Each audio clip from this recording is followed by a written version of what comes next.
वित्त मंत्री श्रीमान अरुण जेटली जी को उत्तम बजट देने के लिए बहुत बहुत बधाई देता हूं। ये एक ऐसा बजट है जो गरीब को सशक्त बनाएगा, बुनियादी ढांचे को और मजबूत भी बनाएगा, गति भी देगा, हर किसी की उम्मीदों को अवसर देगा, अर्थतंत्र को एक नई ताकत देगा, नई मजबूती देगा और विकास को बहुत तेजी देगा। इस बजट में हाईवे भी बने, हाईवे भी बढ़े, दाल के दाम से लेकर डेटा की स्पीड तक, रेलवे के मॉडर्नाइजेशन से लेकर के सरल इकोनॉमिक निर्माण करने की दिशा में, शिक्षा से लेकर के स्वास्थ्य तक, उद्यमी से लेकर के उद्योग तक, टेक्सटाइल मैन्युफैक्चरिंग से लेकर के टैक्स रिडक्शन तक, हर किसी के सपने को साकार करने का ठोस कदम इस बजट में साफ साफ नजर आता है। इस ऐतिहासिक बजट के लिए वित्त मंत्री के साथ साथ उनकी पूरी टीम भी अभिनंदन के अधिकारी है। ये बजट देश के विकास के लिए पिछले 2.5 वर्ष में जो कदम उठाए गए, जो फैसले लिए गए और भविष्य में और मजबूती के साथ आगे बढ़ने के इरादों के बीच ये एक बहुत महत्वपूर्ण कड़ी है। इस बजट को मैं देख रहा हूं। एक अन्य महत्वपूर्ण कदम है कि रेलवे बजट को जनरल बजट में मर्ज कर दिया गया है। इससे अब पूरे ट्रांसपोर्ट सेक्टर, उसको इंटीग्रेटेड प्लानिंग में मदद मिलेगी। देश में परिवहन से जुड़ी आवश्यकताओं की पूर्ति में रेलवे अब अपना योगदान और बेहतरीन तरीके से कर पाएगी। यह बजट कृषि क्षेत्र, ग्रामीण क्षेत्र, सामाजिक कल्याण, इंफ्रास्ट्रक्चर, इन सभी क्षेत्रों में एक विशेष ध्यान आकर्षित करता है। निवेश बढ़ाने और रोजगार के नए अवसर पैदा करने की दृष्टि से सरकार की जो प्रतिबद्धता है वो इस बजट में साफ साफ नजर आती है। इन योजनाओं के लिए आवंटन में भी बहुत बढ़ोतरी की गई है। सरकारी निवेश को मजबूती देने के लिए रोड और रेल सेक्टर के लिए भी आवंटन में काफी वृद्धि की गई है। सरकार का लक्ष्य 2022 तक हमारे देश के किसानों की आय डबल करने का इरादा है, 2 गुना करना है। नीतियां एवं योजनाएं उसी प्रकार से तय की गई हैं। बजट में सबसे ज्यादा जोर इस बार भी किसान, गांव, गरीब, दलित, पीड़ित, शोषित, उन पर केंद्रित किया है। Agriculture, animal husbandry, dairy, fisheries, watershed development, स्वच्छ भारत मिशन, ये सारे क्षेत्र ऐसे हैं जो गांव की आर्थिक स्थिति में बहुत बड़ा बदलाव भी लाएंगे और ग्रामीण जीवन जीने वाले लोगों के क्वालिटी ऑफ लाइफ में भी बहुत बड़ा बदलाव लाएंगे। बजट में रोजगार बढ़ाने पर भी भरपूर जोश दिया गया है। नौकरी के लिए नए अवसर पैदा करने वाले सेक्टर, इलेक्ट्रॉनिक्स मैन्युफैक्चरिंग, टेक्सटाइल, उसको विशेष राशि दी गई है। असंगठित क्षेत्र में काम करने वाले लोगों को संगठित क्षेत्र में लाने के लिए भी व्यापक प्रावधान किए गए हैं। स्किल डेवलपमेंट बजट में काफी बढ़ोतरी की गई है। ये हमारे देश के युवाओं को ध्यान में रख करके और जो डेमोग्राफिक डिविडेंड है, इसका भरपूर फायदा भारत को मिले, उस पर ध्यान केंद्रित किया है। Mahatma Gandhi national rural employment guarantee scheme, उसके लिए भी अब तक जितना हुआ है किसी भी वर्ष में न हुआ हो, इतना रिकॉर्ड आवंटन किया गया है। बजट में महिला कल्याण पर भी विशेष ध्यान दिया गया है। महिलाओं और बच्चों से जुड़ी योजनाओं के लिए बजट में वृद्धि की गई है। स्वास्थ्य और उच्च शिक्षा के लिए भी बजट में काफी बढ़ोतरी की गई है।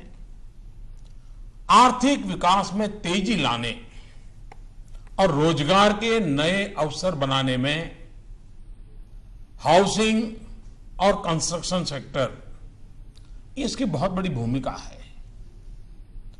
ये बजट ग्रामीण के साथ साथ शहरी इलाकों में भी हाउसिंग सेक्टर को मजबूती प्रदान करने वाला है। रेलवे के बजट में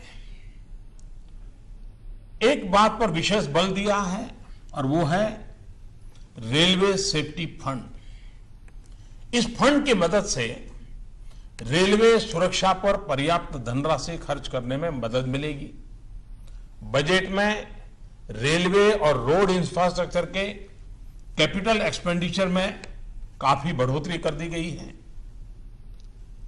डिजिटल इकोनॉमी के लिए जो कॉम्प्रिहेंसिव पैकेज दिया गया है, उससे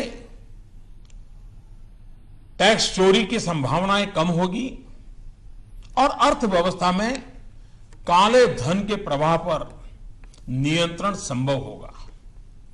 डिजिटल इकोनॉमी को एक मिशन के तौर पर शुरू किए जाने से आने वाले वर्ष में 2017-18 में 2500 करोड़ डिजिटल ट्रांजैक्शन के बड़े लक्ष्य को प्राप्त करने में बहुत बड़ी मदद मिलेगी। हमारे वित्त मंत्री जी ने कर प्रणाली में जो सुधार और संशोधन किए हैं, उससे मध्यम वर्ग को राहत मिलेगी, उद्योगों की स्थापना होगी, रोजगार के अवसर मिलेंगे, भेदभाव के अवसर खत्म होंगे और सबसे महत्वपूर्ण पहलू है कि निजी निवेश को प्रोत्साहन मिलेगा। बजट में व्यक्तिगत इनकम टैक्स कम करने की घोषणा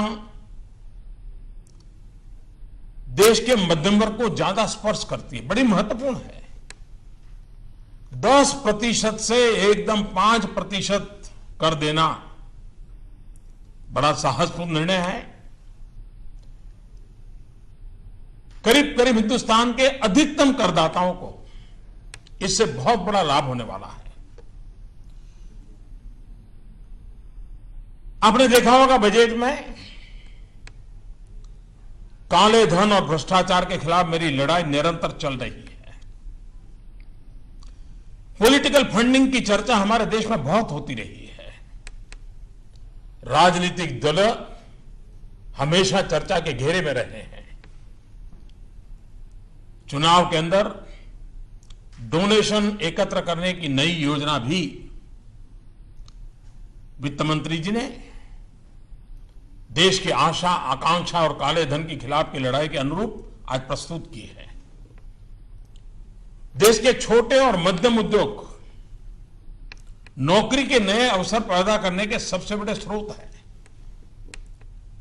इन उद्योगों की पुरानी मांग रही है कि ग्लोबल कंपटीशन में, वैश्विक स्तर पर मुकाबला करने में उनको कठिनाइयां आ रही है। अगर इसके लिए टैक्स कम किया जाए तो हमारे लघु उद्योग, जो कि करीब करीब 90% से ज्यादा है देश में, और इसलिए सरकार ने छोटे छोटे उद्योगों को और उसमें परिभाषा में बदलाव करके उनके दायरे को भी बढ़ाया है और टैक्स को भी 30% से घटा करके 25% कर दिया है। यानी देश के उद्योग जगत के 90% से ज्यादा लोग इसका लाभ ले पाएंगे। ये फैसला मुझे विश्वास है कि देश के छोटे उद्योगों को ग्लोबली कॉम्पिटिटिव बनने में बहुत बड़ी मदद करेगा।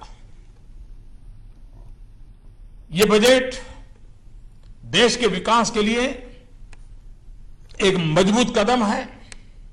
इस बजट से रोजगार के नए अवसर पैदा होंगे, संपूर्ण आर्थिक विकास में मदद मिलेगी, किसानों की आमदनी बढ़ाने में ये पूरक होगा, नागरिकों को उनकी क्वालिटी ऑफ लाइफ को ध्यान में रखते हुए शिक्षा, स्वास्थ्य, आवास, ये सारी चीजों में अधिक अच्छी सुविधाएं की संभावना बढ़ेगी और बिना वित्तीय घाटा बढ़ाए देश के मध्यम वर्ग के पास उसकी खरीद शक्ति बढ़े, उसके जेब में ज्यादा पैसे आए, उस दिशा में प्रयास है। एक प्रकार से ये बजट हमारा देश जो बदल रहा है उसको और अधिक तेजी से बदलने का प्रयास, एक प्रकार से हमारे सपनों से जुड़ा हुआ, हमारे संकल्पों से जुड़ा हुआ ये बजट एक प्रकार से हमारा फ्यूचर है, हमारी नई पीढ़ी का फ्यूचर है, हमारे किसान का फ्यूचर है। और जब मैं फ्यूचर कहता हूं तब उसका मेरा मन में एक मीनिंग है।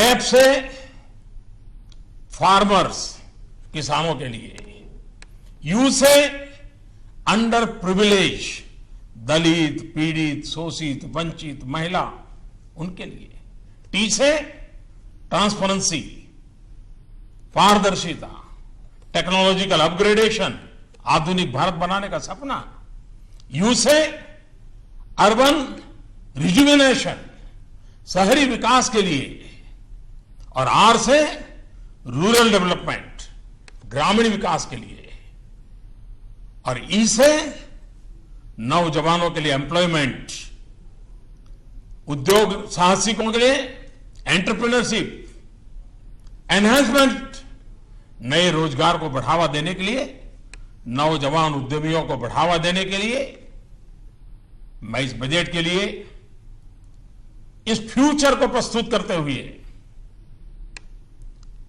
वित्त मंत्री जी को फिर से एक बार बधाई देता हूं और देशवासियों को उनके सपने साकार करने की दिशा में यह बजट एक बहुत बड़ी सहाय व्यवस्था है जो देश को आगे भी बढ़ाएगा, विकास की नई ऊंचाइयों को पार करेगा और देश में एक नया विश्वास का माहौल बनाने में यह बजट बहुत ही उपकारक होगा, ऐसा मेरा पूरा विश्वास है।